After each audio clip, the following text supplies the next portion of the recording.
मुख्यमंत्री हेमंत सोरेन के आसपास के लोगों पर ईडी की कार्रवाई हुई और अब सीधे तौर पर मुख्यमंत्री को समन किया गया है, ऐसी खबरें आ रही है।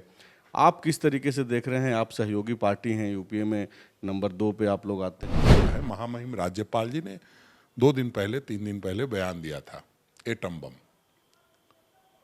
तो जब सब कुछ सुनियोजित तरीके से हो रहा है कि महामहिम पहले बयान देते हैं, उसके बाद ईडी उस मसले को आगे बढ़ाती है एटम बम को, तो हम ये समझते हैं कि कहीं ना कहीं ये एक साजिश, षड्यंत्र और सरकार को अस्थिर अपदस्थ करने की योजना है, जिसको हमने पहले भी नेस्तनाबूद किया है, आगे भी करेंगे। ठाकुर जी, आपको याद होगा पिछले दफ़ा जब आप लोग रायपुर जाने वाले थे, लतरातू जाने वाले थे, उस समय जब ये बैठकें शुरू हुई, उस दौरान आप लोगों ने कहा कि भाई सुखाड़ को लेकर के बैठक कर रहे हैं।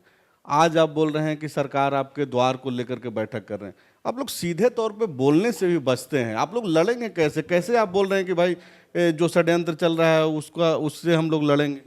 मुख्यमंत्री हेमंत सोरेन को ईडी ने समन कर दिया है, ऐसी खबरें अब तक आप तक पहुंच गई होंगी। हमारे साथ झारखंड कांग्रेस के अध्यक्ष हैं राजेश ठाकुर जी। ठाकुर जी, लगातार जिस तरीके से मुख्यमंत्री हेमंत सोरेन के आसपास के लोगों पर ईडी की कार्रवाई हुई और अब सीधे तौर पर मुख्यमंत्री को समन किया गया है, ऐसी खबरें आ रही है। आप किस तरीके से देख रहे हैं? आप सहयोगी पार्टी हैं, यूपीए में नंबर 2 पे आप लोग आते हैं। देखिए, मैं शुरू से कहते आया हूँ कि सूत्रों के हवाले से और मुखबिरों के हवाले से खबरें तो चल सकती है, लेकिन ईडी ऑफिस पहुंचने के लिए तो समन चाहिए होता है। निश्चित रूप से अगर ईडी कोई सही कार्रवाई कर रही है, समन दे रही है, तो बताना चाहिए। मीडिया को अभी तक किसी ने पुष्टि नहीं किया, तो जब तक वो कहते नहीं तब तक तो हम ये मान के चलते हैं कि कोई समन नहीं है। उनको बताना चाहिए। आज सुबह से ये खबरें चल रही है तो पुष्टि करनी चाहिए कि हाँ, हमने बुलाया है और हमने इसलिए बुलाया है।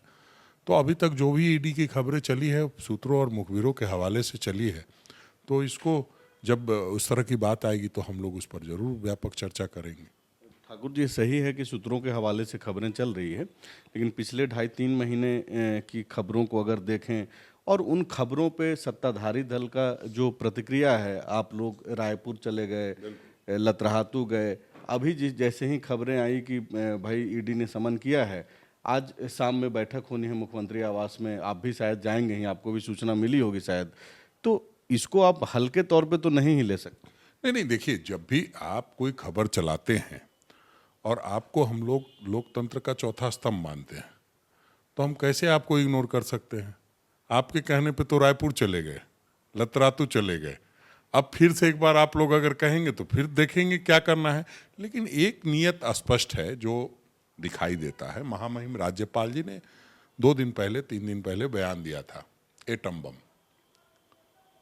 तो जब सब कुछ सुनियोजित तरीके से हो रहा है कि महामहिम पहले बयान देते हैं, उसके बाद ईडी उस मसले को आगे बढ़ाती है एटम बम को, तो हम ये समझते हैं कि कहीं ना कहीं ये एक साजिश, षड्यंत्र और सरकार को अस्थिर अपदस्थ करने की योजना है, जिसको हमने पहले भी नेस्तनाबूद किया है, आगे भी करेंगे।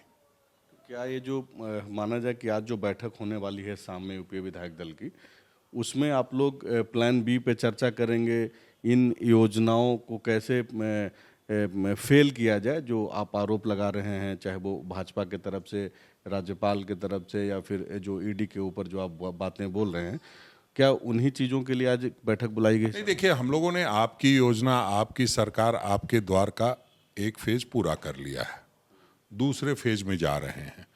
पिछले फेज में क्या हम कहाँ तक अंतिम पायदान पर बैठे व्यक्ति तक पहुंच पाए हैं, उस पर भी चर्चा होती रही है। ये तय है कि पहले से कि छठ के बाद आप देखे होंगे, कल हमने भारत जोड़ो यात्रा के संदर्भ में चर्चा की, आज फिर हम विधानसभावार भारत जोड़ो यात्रा के संदर्भ में चर्चा करेंगे। निश्चित रूप से मुख्यमंत्री जी के पास भी इस तरह की जो पहले काम किया है, जो आगे काम करने की योजना है, लगातार चर्चा करते रहते हैं। जब पिछले दिनों कोई बात नहीं थी तब भी हमने सारे विधायकों के साथ बैठक की थी, सभी का फीडबैक लिया था कि क्षेत्र में क्या जो 1932 का हम लोगों ने किया है, 27% आरक्षण जो दिया है, जो सर्वजन पेंशन दिया है उसका क्या प्रभाव पड़ रहा है, लोग को लाभ मिल रहा है कि नहीं, उसके बाद आपकी सरकार आपके द्वार चल रही है तो उसका क्या फीडबैक है, उन सारी बातों के लिए हम लोग हमेशा मिलते रहते हैं, तो उसमें कोई नई बात नहीं है। ठाकुर जी, आपको याद होगा पिछले दफ़ा जब आप लोग रायपुर जाने वाले थे, लतरातू जाने वाले थे, उस समय जब ये बैठकें शुरू हुई उस दौरान आप लोगों ने कहा कि भाई सुखाड़ को लेकर के बैठक कर रहे हैं। आज आप बोल रहे हैं कि सरकार आपके द्वार को लेकर के बैठक कर रहे हैं। आप लोग सीधे तौर पे बोलने से भी बचते हैं, आप लोग लड़ेंगे कैसे? कैसे आप बोल रहे हैं कि भाई जो षड्यंत्र चल रहा है उससे हम लोग लड़ेंगे? देखिए, सीधे तौर पे बचते नहीं हैं। मैंने पहले कहा, सूत्रों और मुखबिरों के हवाले से जब तक आप खबर चलाते रहेंगे तब तक हम भी उसी तरह की बात करते रहेंगे। पहले बात की पुष्टि तो हो जाने दीजिए, तभी तो हम उस पर चर्चा करेंगे। अभी हमारे तक ये बात आई नहीं है, किसी अखबार में छपा, लोगों ने इसको उठा लिया। अब उसकी पुष्टि हो जाए एक बार ईडी आकर के सामने बोले ना। अगर सही में मीडिया को अगर किसी से सवाल लेना चाहिए तो वो ईडी से लेना चाहिए। तो ईडी तो बोलती नहीं, क्योंकि प्रधानमंत्री जी नहीं बोलते, ईडी नहीं बोलती, समय पर कोई नहीं बोलता है, तो उनको बोलने दीजिए। उसके बाद हम लोग सारी बातों का जवाब पहले भी दिए हैं और आगे भी देंगे। अच्छा, एक आखिरी सवाल ये है कि आप चूंकि झारखंड कांग्रेस के अध्यक्ष हैं, मुख्यमंत्री से मिलते रहते हैं, अब जबकि ऐसी खबरें आई है कि मुख्यमंत्री को ईडी ने समन भेजा है, तो क्या आपकी कोई बातचीत हुई है? आपने फ़ोन से संपर्क करने की कोशिश की मुख्यमंत्री से? कुछ ऐसी बातचीत हुई कि भाई सही में समन भेजा है, कि ऐसे ही खबरें जैसे छपती रही हैं आज भी छपी है?